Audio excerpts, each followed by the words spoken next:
Hi guys, Identity from philwithskill.com here, and today's episode is about the new mastery system which Riot today unleashed upon us. It was for quite some time on the public test servers, but now it's finally live in the preseason changes.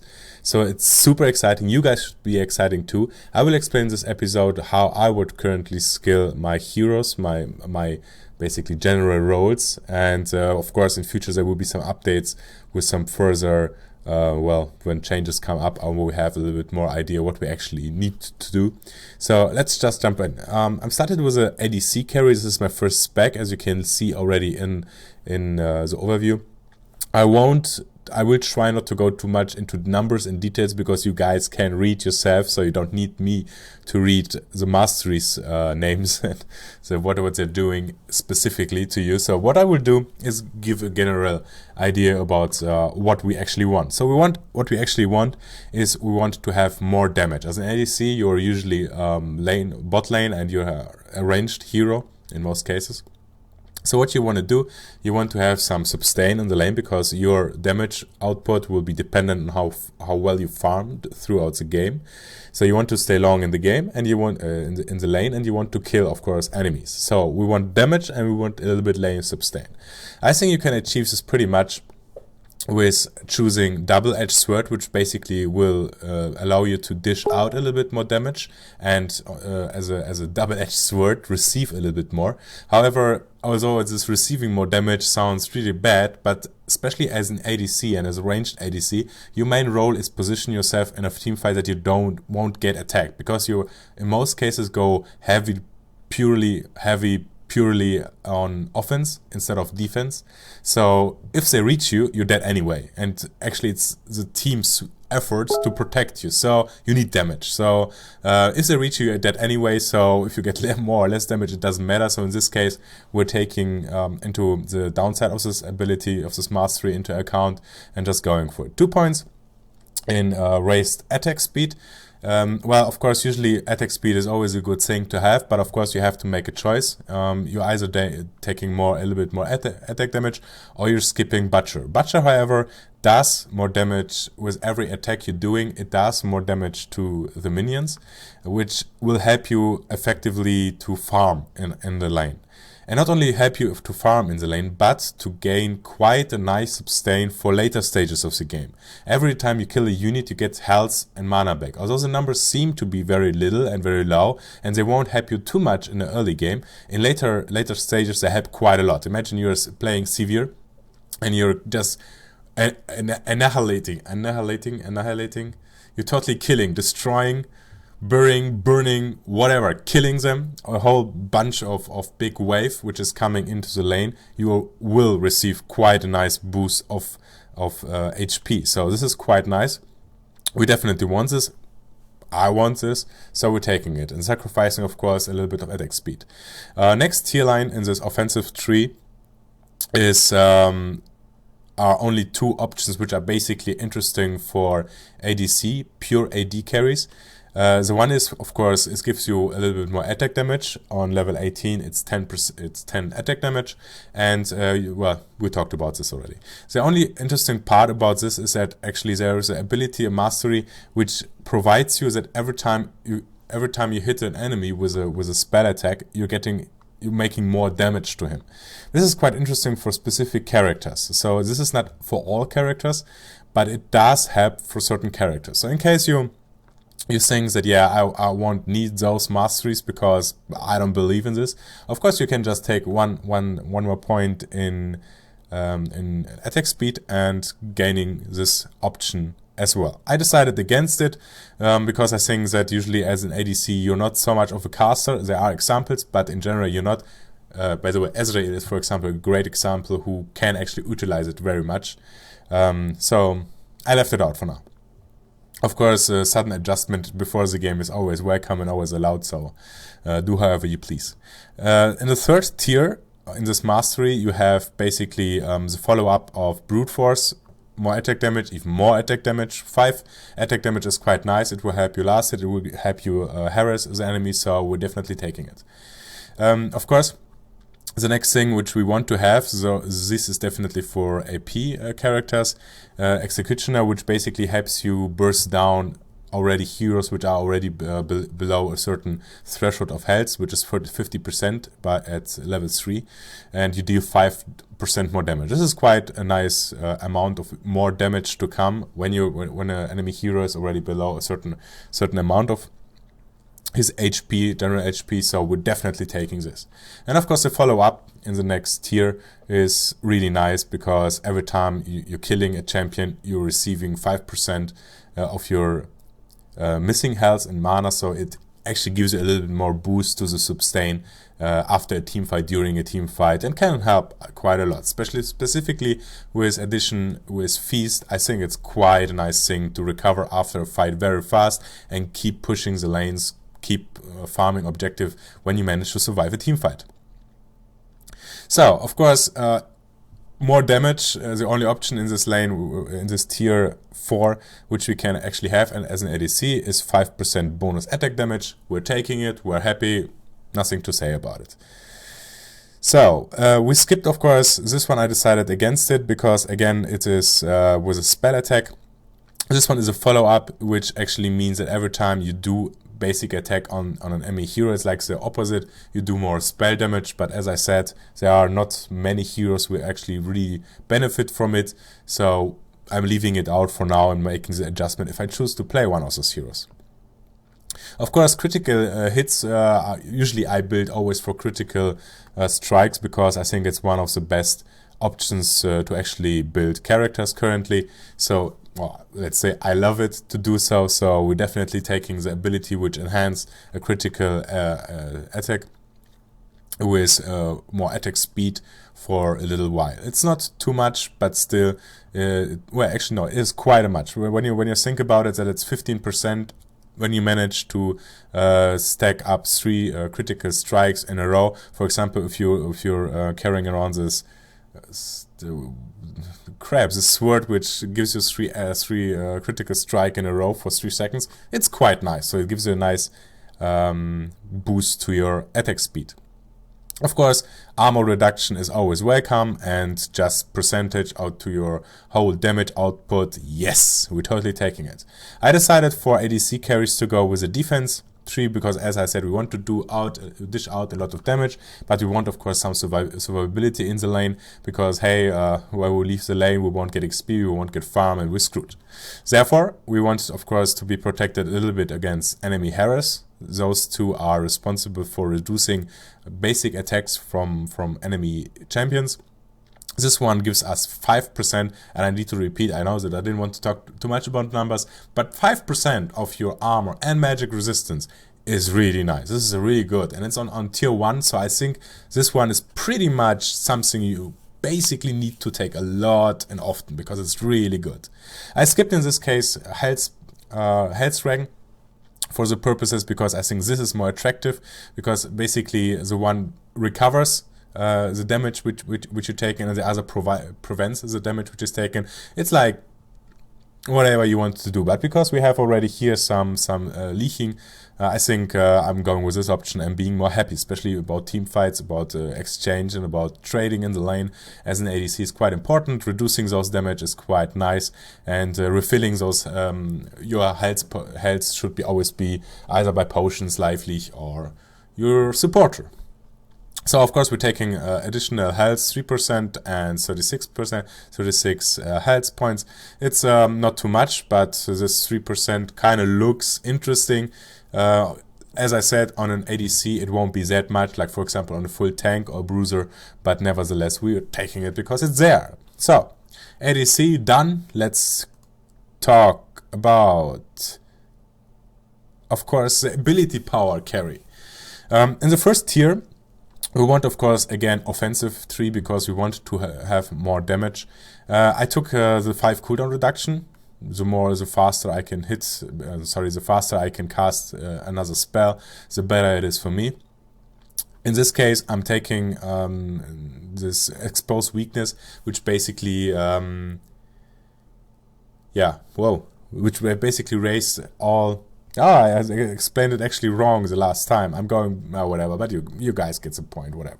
So basically, every time you hit an enemy with a spell, all damage which he gets from allied champions is increased by a certain amount. This isn't really much for one enemy champion, but it is quite a lot for if several people are getting this bonus. So we're taking it. It's good for team fights and bursting down targets. If there is focus fire, if not, well, who cares about team fights anymore? Of course, we're taking ability power into it. We're taking more ability power into it. We definitely want, of course, burst potential for heroes which are lower than 50%, because if you take, for example, LeBlanc, she lives basically from the feelings that there is a low hero, let's snap him, and every damage point which you can squeeze out there is quite good, quite important for an APC carry. So let's take it with us. In this case, I think that auto-attacking between your cast is quite important, quite common. You should definitely do is to rage your enemy, or to just raise the amount of damage which your enemy is getting. In this case, you actually have a mastery which will provide you additional bonus to this, so we're taking both of them. The one is, of course, hitting enemy, spell more damage, spell on enemy, auto-attacking more damage. Wow, this was really complicated in my head. I'm glad I got it out. So, more ability power percentage-wise, yes, we're taking it. Same here, recovering a little bit after team fights or by assist or by killing an enemy. Always nice, specifically because you're getting 5% of your mana back. This is quite important. Sometimes, you're just in the team fight, you're missing mana and you can't cast this one spell which gives you a pentakill, and then you're just getting older and you wonder if you ever will get this pentakill, and you're getting sad. And okay, let's get back to business. So definitely Arcane Blade is something we want to have. Ability power will raise your attack damage, so we're totally taking it and everything is good. And of course magic penetration in this case is super good for us. It raises our damage, 3% more damage of everything. Hell yeah, who would say no to that? However, in this, compared to ADC, I decided actually to go a little bit different, a different way this time. I'm putting only 4 points in defensive and actually 3 more in utility. The reason for it is that I really actually like that if you're playing a mid character as an AP carry, you usually don't need so much. You won't get so much damage by auto attacks, so we don't really need that. And second of all, usually it's like you exchange, you trade, you exchange, and both either one is dead or whatever, both survive, so both trying to heal up again. And during this healing up, it's really important to have, well, a good health rank, basically. This will help you a lot. So I prefer to take this.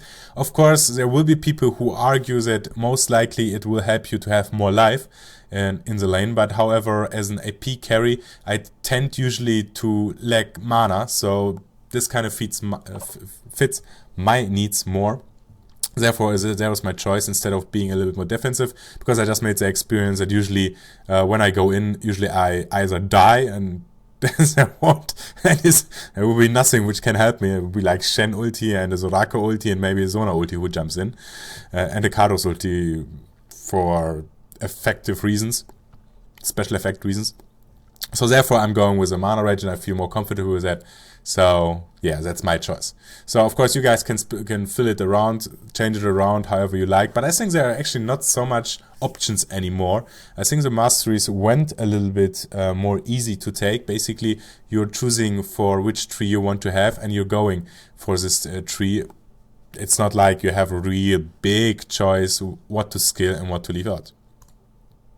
Well, easy peasy. AD jungler, of course, needs to have some adjustments. Of course, I'm taking, again, a little bit more lane sustain, Regen-wise in the jungle. I want to have, of course, against enemy minions, a tough skin, which basically reduces the amount of damage which you're getting from creeps in the jungle, and you're getting even a little bit more damage against them because they're hitting you, you make them bleed, they cry and die, you get gold, everyone happy, you can go gank. Perfect. So, additional life. I think this is not too much needed to explanation. I took this, of course, as well for critical strikes. not so sure if it's so needed, because I'm not sure if actually there are so many junglers which actually prefer to build critical strikes. They just want the action, and yeah, so I'm not sure about this point. I didn't know where to put it else. I just left it. Maybe an attack damage. Not interesting for now. Let's switch to AP jungler. Same as AD jungler, there isn't so many choices which I think that you actually should take. You're taking the cooldown reduction, you're taking the help for killing enemy minions. You're taking ability power, of course, we discussed this already. This little thing is quite nice because as a jungler you will definitely gang the lane. Yeah, and that's why we're actually removing this point, putting it here, and swifting it, because this makes more sense. You don't do much, you don't skill usually critical strike, you don't build critical strike, but every jungler has actually the ability that he has spells which he is actually using for invading the lane, for example. So every time, he invades successfully a lane, 1% from every hero from support and AD carry will quite help with a successful gang, therefore we're leaving it, and therefore we have it here too, of course. Otherwise it's just skilled for AP. And yeah, that's the reason basically. I'm quite not sure if this shouldn't be higher, because I think it's really important to finish those heroes up when you enter the line, but I preferred so far the other things a little bit more. I guess I will switch around those with this actually. But I need to think about it, and I need to test play it actually to know exactly, because you know many ideas are good, but in the end you need to have the feeling what you actually need. So this is actually one of the most important things in League. You can do math as much as you want, but in the end it just comes to this: what you're comfortable with, what you're feeling like should be, and how you're playing, because your playstyle is in most cases the thing how you win and how you lose. It's, well, of course, with the skills combined, but it's always a playstyle. If you have the feeling, yeah, you know, just by not taking this one point, and you're feeling like, yeah, I didn't take this point. Now I'm missing. You know, this is a mental thing. I'm missing this damage. And I bet on you that you're gonna invade the lanes 3 times, and you won't kill the enemy. And you'll be like, yeah, because you know I missed the 3 points. So god damn it, you know. So take whatever you feel comfortable with, and you're gonna play better. This is just logical if you don't screw up too much, of course. So, same thing like AD jungler, we're going with the Skillong, nothing to say anymore, I think about it, it's quite obvious. So, last but not least, this is the last before the least, whatever, it's a tank Skillong. And I went full crazy here. I like everything from it. I don't know, if I want to play tank, I'm playing tank, you know, I'm going full tank, I want to say full retarded, but that's kind of wrong compliment about myself. So we're going completely wasting all our points. I wasted all my points in a defensive tree because these abilities are just too delicious to not take. Therefore, let's see how this play out. I think this Skillong, for example, I would definitely use for Ali, for Leona. Although they are support characters, I prefer to have some really tanky, and with the recent changes, I think this is a way to go. But as I said, we need to see how all this whole package of changes will affect the gameplay. Therefore, for now, so far, if I have a better solution for the future, I'll let you guys know. And last but not least, soft support. Soft support are all the little characters which look really cute. They have a big heart, they're taking care for you, they're making you see things, you know, really nice people, you know, actually, and nice players, of course. I'm not one of them because I hate playing support, because I need to kill things, I need the action, I need to go in. So we have utility, of course, for the soft support, which has quite some nice geeks. I don't believe in 1.5% additional movement speed. Call me a noob, I don't believe in it, I don't feel it, therefore I'm not taking it. I think this is actually quite a nice thing to be to recall a little bit faster. Also, from when you read it, it's like, yeah, 1 second. Come on, 1 second. What is 1 second? Nothing. So, but actually, if you play the game and you're recalling and you have this with 5 HP, and you have this hero running towards you, he's seeing you, he's like, so, and you're just porting out with a second which saves your life. I feel like it's important, so I can feel it that you're faster out. Therefore, I'm always tempted to take it. In this case, I didn't, because as a supporter, I think it's quite more important to be able to put wards a little bit further than you have to. Basically, if you before bush face checking, you're putting a ward in, and the further away you're from this trap, the better for you. Therefore, hey, let's go. Mana is very important, of course, in order to sustain the support to your ADC. And I took all 3 points instead of splitting up, because you're getting an additional little health regen from it, which is, I think, important for the lane. It's not much, but I think you're happy about everything which you can get in a lane. Of course, we want to have 10% of faster recovery of your summoner spells. Summoner spells are really important. Imagine you're taking a combo Exhaust and Ignite, and before you laugh, yes, this is a real thing. It really works, because you can snowball your lane so hard, it's amazing. And it doesn't matter, because even later games we have a little map awareness, position yourself, you don't need flash always. Especially on, for example, Leona. Thanks for this tip, by the way, from a good friend. So that's definitely something you need to try out. You're getting a huge advantage in lane if played right. So, of course, we're taking a little bit more recovery from health potions, because you're like a junkie. Usually as a champion, especially I'm like a health potion junkie, so definitely a good thing to take. They will give a nice boost. And by putting 1 point here, we're unlocking the next mastery, culinary. That's cool. Culinary master. I like it a lot. So basically what this does is every time you're putting in a potion, you're instantly getting a little bit mana back. A little bit mana and health back. So I think this is quite nice, specifically in team fights. You just like pump it in, you allow mana, pump it just in. It's like to say trying to save yourself. So let's go for it. Well, I left Vampirism out because I think that you don't do so much damage with your spells, therefore Lifesteal and Spell Vamp you don't need so much, but again, we need to see how the metas and new items turn out to be, therefore we need to wait a little bit about this. 20%, oh, actually, Shrine Relic, yes, okay, but in Physos for Summoner's Rift, it will be basically only the buffs from neutral monsters. 20% more is really nice to have, but on the other hand, I think there are heroes which need it far more than the support, therefore we're leaving it out, because you won't have those buff every time and always, therefore just leave it out. More gold, yes. Even more gold, yes. This is, by the way, kind of really tricky and interesting, because they added now a new system where every time your ally kills last hits a minion, you get 1 gold from it.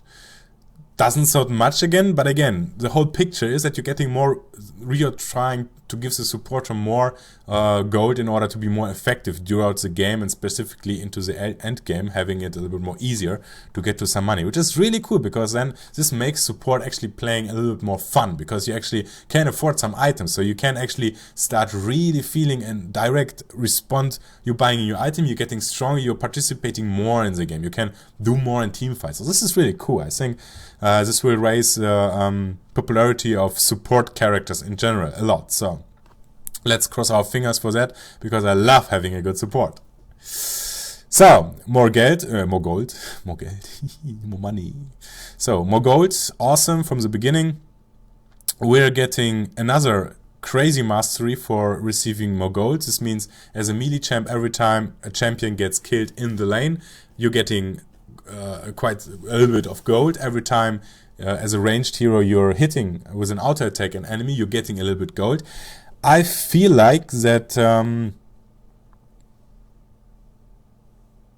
that maybe the ranged could have an edge over it, because there aren't so many champion kills in early usually, so I think you can do more with ranged attacks. Even if you have to, well, poke him with ranged attacks, I think this is more effective, even by the restrictions that it can happen only once every 5 seconds. I think the ranged heroes are here in advantage, but again, we need to see how this turns out in the game. Well, increased mana, always nice, but I thought the other things are more important, therefore I'm sticking to it. 1 point only in higher experience gain. I would like to have 2 points there, so I need to see how the other masteries actually turn out to be. However, I will be able only to take here away somewhere, because otherwise, and yeah, maybe here. So let's see, it could be that I would take this point again away and put it into more experience. Experience is always important, specifically when you need to run to the river in order to ward and to be protected from the bad, nasty, and naughty jungler who wants just to gangbang your lane, which is awfully and hurts. Yeah, so you want to have more experience when you come back to catch up a little bit. However, yeah, let's see how this works out. So we want, of course, cooldown reduction for in general, and for a little bit even more for activated items. This is a really cool thing. And of course, we want to have 5% movement speed.